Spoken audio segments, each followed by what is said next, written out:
Introduction to Types of ERP Implementation Strategy. In this module, we will explain the main types of ERP implementation strategy with its key features. हम दो main types of ERP implementation strategy इस module के अंदर review करेंगे और ये भी discuss करेंगे कि why organization and in what scenarios organization adopt those strategies when implementing ERP in their organization. तो आइए स्टार्ट करें. So there are two main types. First is called vanilla implementation strategy and second is called chocolate implementation strategies. अब यहाँ पे याद रहे कि some of the books mention these strategies as vanilla or chocolate. In other books, the names are given in a different form. तो depending upon आप कौन सी book use कर रहे हैं, वहाँ पर जो main features of these implementation strategies हैं वो वही रहेंगे, लेकिन नाम हो सकता है कि उन्होंने उसको कोई और नाम दिया हो. तो आइए वन बाय वन करके इन इम्प्लीमेंटेशन स्ट्रेटजीज को देखते हैं कि ये क्या हैं. सबसे पहले वनीला इम्प्लीमेंटेशन स्ट्रेटजी. अब इस स्ट्रेटजी के अंदर it refers to out of box implementation style that has little or no modification at all. अब इस स्ट्रेटजी के अंदर आप ERP वेंडर्स के पास जाएंगे, उनसे ERP सॉफ्टवेयर जो भी आपने ख़रीदना है वो ख़रीदेंगे. कोई चेंज नहीं होगी, कोई मॉडिफिकेशन नहीं हो पाएगी जब आप उस ERP सिस्टम को अपनी कंपनी के अंदर इंस्टॉल करेंगे. उसके साथ साथ और in other words it means no modification और no customization to ERP software and database during the implementation. अब उसकी रीज़न है क्योंकि आप जिस भी ERP वेंडर्स के पास गए हैं और उससे ERP सिस्टम बाय कर रहे हैं, तो वो एज इट बॉक्स के तौर पर आपको वो सॉफ्टवेयर बेचेगा.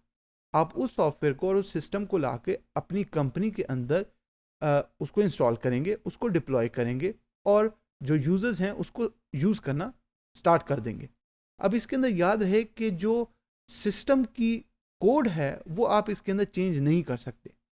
इस वजह से चेंज नहीं कर सकते क्योंकि ERP वेंडर्स मार्केट में ऑलरेडी सालों से मौजूद हैं और उनको एक्सपीरियंस है, उनके पास नॉलेज है कि उन्होंने किस तरीके से ERP सॉफ्टवेयर डेवलप करना है.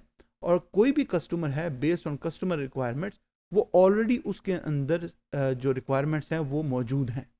तो आप ERP वेंडर्स को सिलेक्ट किया, उनसे सॉफ्टवेयर परचेज किया, उनके साथ मिल के आपने उसको इंस्टॉल कर लिया अपनी कंपनी के अंदर. It encourages core functionalities of ERP as provided by vendors. तो vendors के पास क्योंकि उनके पास सालों का एक्सपीरियंस है, तो कोर फंक्शनैलिटी सिस्टम के अंदर ऑलरेडी मौजूद है और आप उसको यूज़ करें या ना करें तो लेकिन वो मौजूद है वहाँ पर. Eliminates change to ERP system which means dramatic changes to business processes.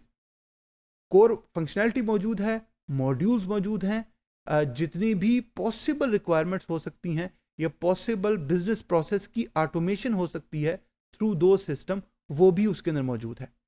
Majority of the time जब भी कोई सिस्टम आप यूज़ करते हैं तो यूज़र 20% से ज़्यादा फीचर यूज़ नहीं करते. वो उस वक्त यूज़ करेंगे जब उनको ट्रेनिंग होगी कि बाकी फीचर्स भी सिस्टम के अंदर मौजूद हैं.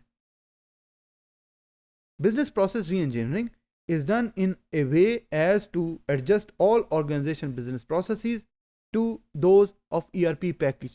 तो क्योंकि आप ERP सिस्टम अपनी कंपनी में लेके आए, यूज़र को बेहतर तरीके से इंफॉर्मेशन मैनेज करने का मौका मिला, बिजनेस प्रोसेस की री इंजीनियरिंग हुई, बिजनेस प्रोसेसेस इंप्रूव हुए, वेस्ट कम हुआ, वैल्यू एडिशन ज़्यादा हुई, कस्टमर सेटिस्फेक्शन बढ़ी, ऑपरेशनल एफिशिएंसी बढ़ी. तो जो भी इम्प्लीमेंटेशन स्ट्रेटजी आप यूज़ कर रहे हैं उसके अंदर बिजनेस प्रोसेस की इफेक्टिवनेस बढ़ने के चांसेस ज़्यादा हैं. अब क्वेश्चन ये आता है कि व्हाई इट इज़ अडॉप्टेड. तो vanilla implementation is adopted when it is undertaken due to timely and money constraint of the organisation. जब कंपनी के पास टाइम और मनी कम हो या कंस्ट्रेंट हो, उस केसेस के अंदर आप इस इम्प्लीमेंटेशन स्ट्रेटजी को अडॉप्ट कर सकते हैं. It saves large scale investment needed from time to time and it is easy to upgrade, create training material and deploy ERP system.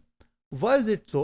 क्योंकि ERP vendors के पास सालों का एक्सपीरियंस है, उन्होंने हज़ारों कस्टमर्स के साथ काम किया है, तो ट्रेनिंग मटेरियल प्रिपेयर होगा, उनको पता है कोर फंक्शनैलिटी क्या क्या है, उनको ये भी अंदाज़ा है कि मॉड्यूल्स किस किस किस्म के हो सकते हैं, तो वो सारा एक्सपीरियंस और सारी फंक्शनैलिटी उस ERP सिस्टम में मौजूद है। अब second type of implementation strategy is chocolate implementation. Now it refers to an implementation strategy that require considerable modification in ERP package. अब इस केस के अंदर भी हो सकता है आप ERP वेंडर्स या आप किसी ERP कंसल्टेंट के पास गए, लेकिन उससे आप कस्टमाइज सोल्यूशन बना रहे हैं। कस्टमाइज सोल्यूशन के अंदर आप considerable modification depending upon the user requirement उसको इंक्लूड करवा सकते हैं। There are high chances of success because customise package as per the user requirement, तो प्रोबेबिलिटी ऑफ सक्सेस बढ़ जाएगी क्योंकि वो सिस्टम और वो software exactly as per the requirement बन गया होगा या क्रिएट होगा या डिजाइन होगा। It has a higher implementation risk due to frequent modification. अब रिस्क क्यों ज्यादा होगा? क्योंकि यूजर की रिक्वायरमेंट चेंज होती रहती है from the day one till the time they are using it. अब वो कैसे चेंज होगी?